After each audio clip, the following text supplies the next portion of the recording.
self-observation is so delightful. Such an extraordinary thing. After a while, you don't have to make an effort. Because as illusion begins to crumble, and you begin to know this thing that cannot be described, called happiness, everything changes.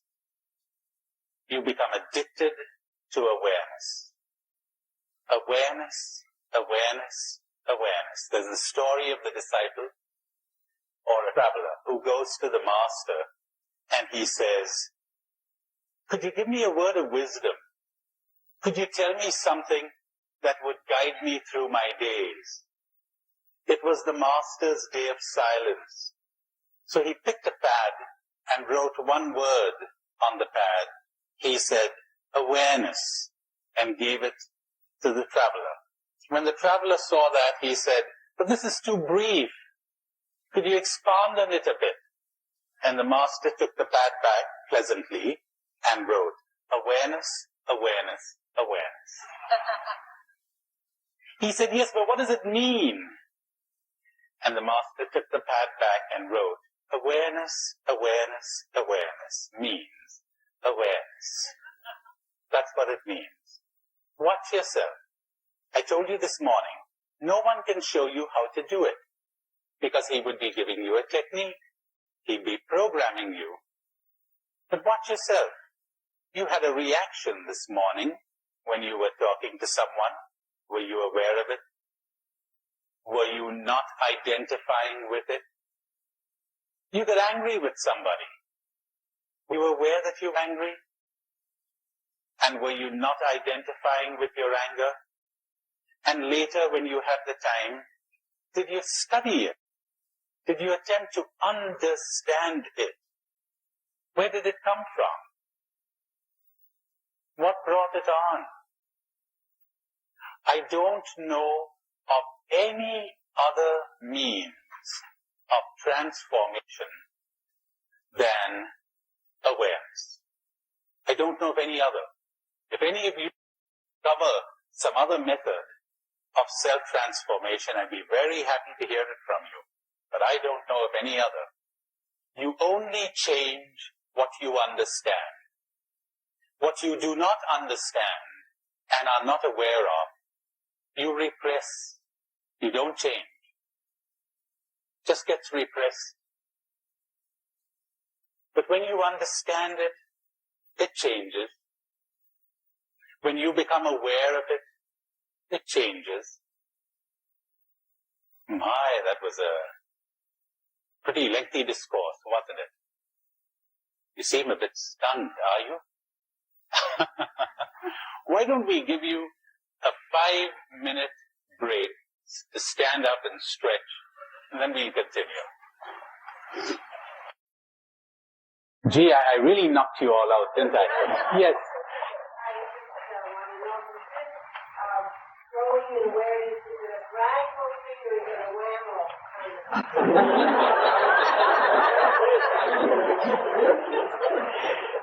I don't know how much help this is going to be, but it's both kind of things. It is. There's some lucky people who see it in a flash. And as far as I know, there is no known means of acquiring this. How do you get it? I don't know. You just become aware. There are others who keep growing into it, slowly, gradually, increasingly. They see things. Illusions begin to drop off. Fantasies begin to be peeled away, and they get in touch with facts. So, there's no general rule, really. There's this famous story of the lion who once pounced upon a flock of sheep, and to his amazement, he found a lion among them. It was a lion who had been brought up by the sheep ever since he was a cub, and he would be bleating like the sheep and running around, and the lion went straight for him. And when this sheep lion stood in front of the real one, he trembled in every limb. And the lion said to him, "What are you doing among sheep here?" And the lion said, "I am a sheep." He said, "Oh, no, you're not. You're coming with me." And he got hold of him and took him to a pool. And he said, "Look." And when the lion, who thought he was a sheep, looked at his reflection in the water, in that minute, he was transformed. Was never the same again. If you're lucky, if the gods are gracious, if you are gifted with divine grace, use any theological expression you want. You might suddenly understand who I is. And you'll never be the same again. Never, ever. And that's where you'll dwell. And nothing will ever be able to touch you again. And no one will ever be able to hurt you again. And you will fear no one. And you will fear nothing. Isn't that extraordinary? You live like a king, like a queen. This is what it means to live like royalty, not the rubbish where you get your pictures in the newspapers and where you've got a lot of money. What a lot of rot. And you're as terrified and confused as everyone else. And you're trying to hide it. When you fear no one, because you fear losing nothing. When you fear no one, because you're perfectly content to be nobody. Who wants to be somebody here? What's the use of it all? You don't give a damn. It doesn't matter. Success, failure means nothing. Honor, disgrace, nothing. You make a fool of yourself, means nothing. My, isn't that a wonderful state to be in? Now some people arrive at this painstakingly, step by step, through months and weeks of self-awareness. But I promise you one thing, I've not known of one person who would give time to being aware, who wouldn't see the difference in a matter of weeks. Already the quality of your living is changing. You don't have to take it on faith anymore. You're seeing it. You're different. You react differently. In fact, you're reacting less and you're acting more. You see things you've never seen before. You're much more energetic, much more alive. People think that if they had no cravings, they'd be like dead wood. You know what would happen to you? You'd lose your tension. Your fear of failure, your tension about succeeding, and you'd be yourself, relaxed. You wouldn't be driving with your brakes on. That's what would happen. There's a lovely saying of Chuang Tzu that I took the trouble, great Chinese sage Chuang Tzu, that I took the trouble to learn by heart. Hope I remember it, but if we fail, it's all right. It says, when the archer shoots for nothing, he has all his skill. When he shoots for a brass buckle, he is already nervous. When he shoots for a prize of gold, he goes blind, sees two targets. He is out of his mind. His skill has not changed, but the prize divides him. He cares. He thinks more of winning than of shooting. And the need to win drains him of power. Isn't that lovely? Isn't that an image of what most people are? When the archer shoots for nothing, he has all his skill. When you're living for nothing, you've got all your skill. You've got all your energy available to you. You're relaxed. You don't care. It doesn't matter whether you win or lose. Now there's human living for you. That's what life is all about. only come from awareness. And in awareness, as I shall explain as we go along, you will understand that honor doesn't mean a thing. It doesn't. It's a social convention. That's all. And so the prophets didn't bother one bit about it. Honor, disgrace, meant nothing to them. They were living in another world, in the world of the awakened. Success, failure, meant nothing to them. Kind of, I'm an ass, you're an ass, so where's the problem? Somebody said, I think it was a man called Sidney Harris. I recollect reading. He said, the three most difficult things that a human being can do are not physical feats or intellectual achievements. They are, first, returning love for hate. Second, including the excluded. And third, admitting that you are wrong. My, easy as pie, easiest thing in the world, easiest thing in the world. If you haven't identified with me, what's the problem? Yeah, I'm wrong. If you knew me better, my God, you'd see how often I'm wrong. What would you expect from an ass? But I haven't identified with him, see? I is not this. So you cannot hurt me. Can you imagine that? Initially, the old conditioned me will react, and you'll be depressed, and you'll be anxious, and you will grieve, and you will cry, etc. Before enlightenment, I used to be depressed. After enlightenment, I continue to be depressed. But there's a difference. I don't identify with it anymore. You know what a big difference that is? Do you know what it means? I'll say this slowly. Do you know what it means to step outside of yourself and look at that depression and not identify with it and not do a thing to make it go away, and to be perfectly willing to go on with your life while it passes through you and disappears? My, if you don't know what that means, you really have something to look forward to. And the anxiety, there it comes. And you're not troubled. How strange. You're anxious and you're not troubled? Isn't that strange?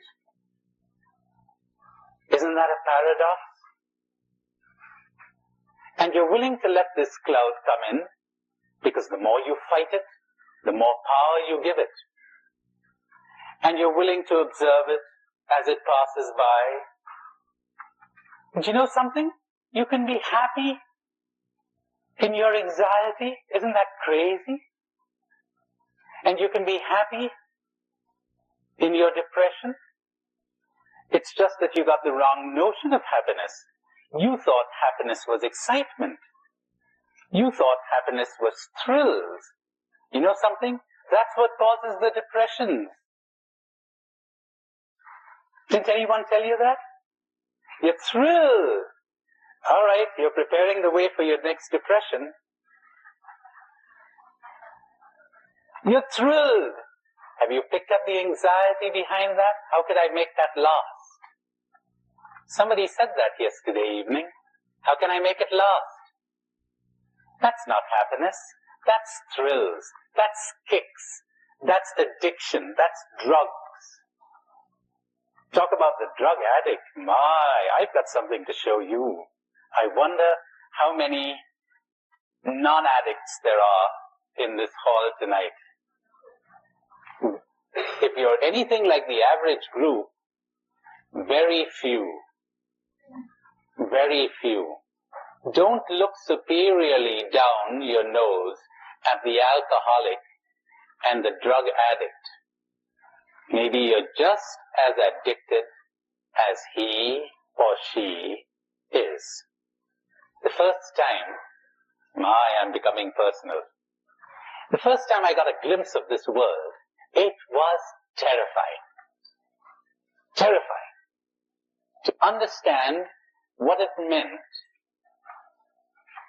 to live alone. To have nowhere to rest your head, but nowhere. To leave everyone free and to be free yourself. To be special to no one. To love everyone. Because love does that. It shines on good and bad alike.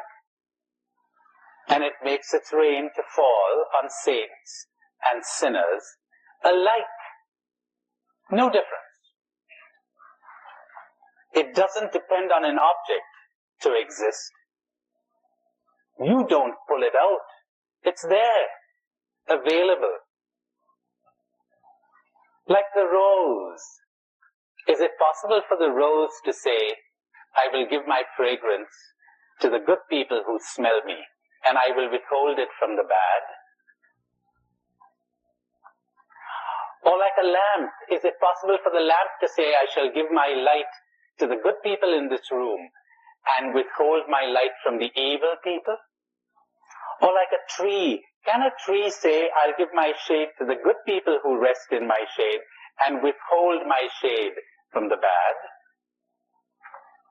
There are images of what love is all about, but I told you, we don't really know what love is. But it's right there staring us in the face in the scriptures. We never cared to see it because we were so drowned in what our culture calls love, in its love songs and its poems. That isn't love at all. That's the opposite of love. That's desire. That's control. That's possessiveness. That's manipulation. That's fear. That's anxiety. That's not love. And we were told that happiness lies in thrills. It's so painful. It really is so painful to watch those commercials. Happiness is a smooth complexion. A holiday resort. But you know that already. You know that already. Or you wouldn't be here. You know it isn't these things. But then we have other subtle ways of making our happiness depend on other things, both within us and outside of us. I refuse to be happy until my neurosis goes. How about that one? I got good news for you. You can be happy right now with the neurosis. Yes, sir.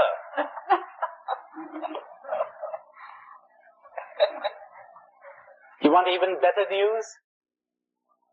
There's only one reason why you are not experiencing what in India we call anand. We have a special word for happiness, for this kind of happiness. It's called anand, bliss. Bliss.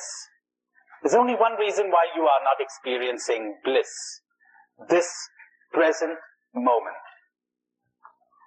And it is because you're thinking or you're focusing on what you don't have. Or else you would experience bliss.